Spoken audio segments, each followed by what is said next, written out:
کبھی بھی قوم نظریے کے بغیر نہیں بنتی. ایک قوم جس کا نظریہ ہی نہیں ہے وہ قوم ہی نہیں بن سکتی. وہ ہجوم ہوتا ہے عوام کا. تو میں آج خوش ہوں. دیکھیں، جب ایک بیرونی سازش کے تحت ہمارے اوپر یہ امپورٹڈ حکومت مسلط کی گئی تو سب سے بڑی بات یہ کہ عوام نے یہ پوچھنا شروع کیا کہ کیا اگر ہم نے انگریز کی غلامی سے نکل کے پھر قائد اعظم نے جد و جہد کر کے ہندوز کی غلامی سے نکال کے پاکستان بنایا تھا تو ہم کسی اور کی غلامی کے لیے تیار نہیں ہیں.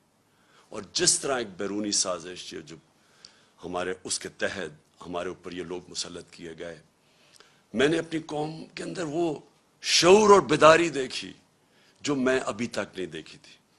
اور میں اس لیے خوش ہوں کہ اب ہم اللہ کے فضل سے ایک قوم بننے جا رہے ہیں. اور جب ایک قوم بن جاتی ہے نا، میرے پاکستانیوں سن لیں ذرا، جب ہم قوم بن جائیں گے اور بننے کی طرف جا رہے ہیں تو یہ جو مسئلے ہیں نا ہمارے قرضے کے، ہمارے مسئلے ہیں کہ جی ہمارے پاس پیسہ نہیں ہے ملک چلانے کے لیے، یہ جتنے بھی ہمارے مسئلے ہیں یہ سارے حل ہونا شروع ہو جائیں گے. آپ یہ سوچیں کہ اس ملک کی کتنی بدقسمتی ہے کہ جو لوگ اس ملک کے ایلیٹ ہیں، اشرافیہ ہیں، کتنے لوگ ہیں جو پیسے والے جنہوں نے باہر فلیٹ نہیں لیے ہوئے، لندن میں فلیٹ لیے ہوئے ہیں، ملک سے باہر پیسہ رکھا ہوا ہے. یہ کیوں رکھا ہوا ہے؟ یہ اس لیے رکھا ہوا ہے کہ بلیو ہی نہیں کرتے پاکستان میں. آپ نے کبھی سنا ہے کہ برطانیہ یا فرانس یا یورپ یا وہ اپنے پیسے ملک سے باہر رکھیں، اپنے بچوں کو باہر کا شہری بنا دیں؟ کبھی آپ نے سنا ہے؟ تو ایک طرف ہم جو لیڈرشپ ہے وہ کہتی ہے کہ ہم پاکستان کے لیے مرنے کے لیے تیار ہیں، اور پیسے ہم نے اپنے باہر رکھے ہوتے ہیں، جائیدادیں ہماری باہر ہیں، ہم عیدیں باہر گزار رہے ہیں، اپنی چھٹیاں، علاج، سب کچھ باہر کر رہے ہیں، شاپنگ باہر ہے. دیکھیں، ایسے قوم نہیں بن سکتی.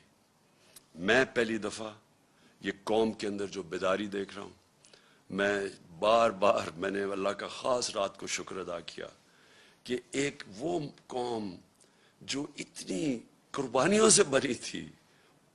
قائد اعظم کی اگر آپ ان کی تاریخ پڑھ لیں تو جس طرح کی وہ ان کی جو صحت تھی اور جس طرح انہوں نے ایک اپنی صحت کو نظر انداز کر کے بیماری کا بھی نہیں پتہ چلوانے دیا ڈاکٹرز کو تاکہ مخالفین کو نہ پتہ چل جائے، وہ پاکستان بننے سے روک دیں.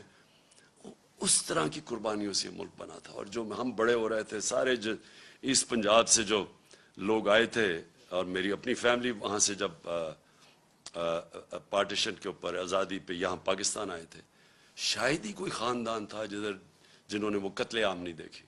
تو اس لیے جدھر آج ہم کھڑے ہیں،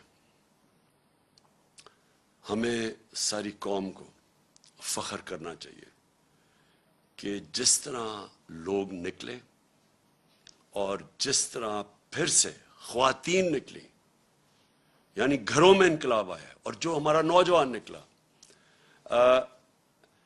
یہ ایک نیا پاکستان ہے.